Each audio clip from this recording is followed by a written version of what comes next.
कोल्हापूर कृषी उत्पन्न बाजार समितीत पाडव्याच्या शुभमुहूर्तावर काढण्यात आलेल्या गुळाला 4,500 प्रति क्विंटल दर मिळाला आहे. गोकुळचे अध्यक्ष नावीद मुश्रीफ यांच्या हस्ते आजचा गुळाचा सौदा करण्यात आला. यंदाच्या हंगामातील हा दर उच्चांकी असला तरी हा दर कायम टिकून राहावा अशी अपेक्षा शेतकऱ्यांनी व्यक्त केली आहे. कोल्हापुरी गुळाला देशासह जगभरात मागणी आहे.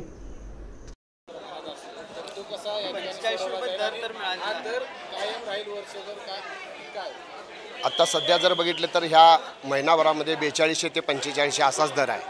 मगाशी मी आता बोललो तसं GSTचा प्रश्न येतो, साखर विकत घ्यावी लागते, त्याच्यामध्ये 5% शेतकऱ्यांचा तोटा होतो आहे. तो परतावा मिळाला तर आपल्या शेतकऱ्याला चांगला फायदा होईल.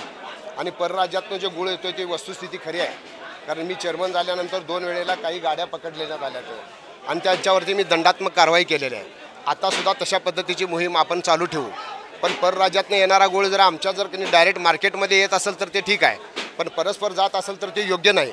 अशा पद्धतीनं आपण आमच्या मार्केट कमिटीच्या वतीनं स्थानिक शेतकरी जो आहे की कोल्हापूर जिल्ह्यातलं जे गुळ आहे संपूर्ण महाराष्ट्रामध्ये नाही तर संपूर्ण देशभर प्रसिद्ध गुळ आहे. या गुळाची नाव आणि लौकिकता निश्चितपणानं टिकून राहावी. या मातीमध्ये असणारा गुणधर्म किंवा या मातीमध्ये असणारी चव आहे, तो जो गुळ आहे तो बाहेर कुठेही भेटू शकत नाही. हे टिकवून ठेवण्यासाठी जे प्रयत्न करायला लागतील ते माझे सर्व संचालक मंडळाने आम्ही निश्चितपणाने ते प्रयत्न करू. बाहेरच्या राज्यातून गुळ येण्याच्या दृष्टिकोनातून जर येत असेल, आत्तासुद्धा येतो, पण त्याच्या सौद्यामध्ये येतो किंवा परस्पर जरी आला तर त्याची विल्हेवाट योग्य त्या पद्धतीनं लागली पाहिजे आणि आमच्या शेतकऱ्यांना योग्य भाव मिळाला पाहिजे. त्याच्यासाठी आम्ही निश्चितपणानं प्रयत्न करू. तर अनुभव असा आहे की आजचे मुहूर्ताचे सौदे निघाल्यानंतर जानेवारीच्या दरम्यान किंवा फेब्रुवारीच्या दरम्यान गुळ सौदे वेगवेगळ्या कारणाने बंद पडतात. ते हमालांचा प्रश्न असेल किंवा कर्नाटकात गेल्या 2 वर्षामध्ये अशा पद्धतीचं कुठलं कृत्य झालेलं नाही आहे. पण आता सध्या चालू परिस्थितीला व्यवस्थितरित्या चालू आहे. हमालांच्यामध्ये काही मतभेद असतात, त्यावेळेला काही वेळेला ही चेन अशी आहे की हमालापासून, अडत्यांच्यापासून, व्यापाऱ्यांच्यापासून, शेतकऱ्यांच्यापासून, बारीक सारीक कामगारांच्यापर्यंत ही एक ठरलेली चेन आहे. त्यातलं एक जरी कुठलं जरी लीक झालं तरी हा संपूर्ण मार्केट बंद पडू शकतं.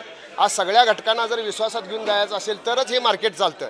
म्हणजे इथल्या हमालाला सुद्धा तितकीच ताकद आहे, शेतकऱ्याला बी तितकीच ताकद आहे आणि व्यापाऱ्याला पण तितकीच ताकद आहे. या सगळ्यांच्या चेनमधनं हीच चेन चालली पाहिजे. शेतकऱ्यांना काय आव्हान कराल? जास्तीत जास्त दर मिळणार आहे या ठिकाणी आणि जास्तीत जास्त गुळ या ठिकाणी आणण्यासाठी काय आव्हान? शेतकऱ्यांच्यासाठी जे आता काही उपाययोजना असतील तर त्यांच्या सगळ्या सूचना ऐकून घेतल्या जातील आणि निश्चितपणानं गुळाची आवक ही घटलेलीच आहे. गेल्या वर्षी मला वाटते काहीतरी 24 लाख 25 लाख 30 किलोमध्ये त्यांनी कन्वर्ट केलं तर एकूण गुळाची आवक झालेली आहे. आता ह्या वर्षीचं जर बघितलं तर आम्ही प्रयत्न करायला लागलो की ही 40 लाखापर्यंत कशी जाईल. म्हणजे उत्पन्न ह्याचं निश्चितपणाने ह्या आमच्या ज्या शेषच्या माध्यमातून 4 कोटीच्या पुढचं उत्पन्न व्हावं असा आम्ही संकल्प आजच्या पाडव्याच्या निमित्तानं आम्ही करतोय. आणि गुळाची आवक वाढेल याच्यासाठी आमचे सर्व अधिकारी लोक आणि आमचे सर्व संचालक मंडळ त्याच्यासाठी निश्चितपणानं कटिबद्ध आहेत. ते काम करून घेतील आणि आम्ही त्याच्याकडे लक्ष देईन आणि गुळाची आवक वाढेल, चांगला दर शेतकऱ्याला मिळेल याच्यासाठी आपण प्रयत्नशील राहू. किती दर मिळालेला आहे? पहिल्यांदा सर्वांना दीपावलीच्या मनापासून शुभेच्छा देतो. दरवर्षीप्रमाणे कोल्हापूर मार्केट कमिटीमध्ये गुळाचा सौदा निघतो.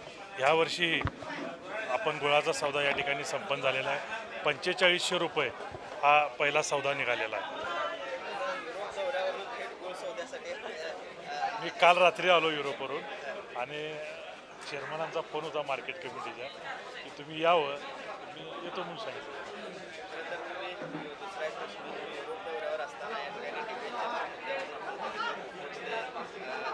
आता त्याबद्दल सर्व नेते मंडळींनी खुलासा केलेला आहे.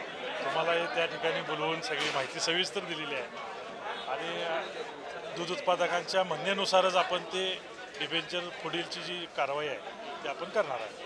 खरं तर आज जरी मुहूर्ताचा 4500 रुपये इतका दर मिळालेला असला तरी वर्षभर हा दर कायम राहावा अशी शेतकऱ्यांची अपेक्षा असते. त्या बाजूला गुळामध्ये कर्नाटकी गुळाचा जो काही दरवर्षी बंद करतात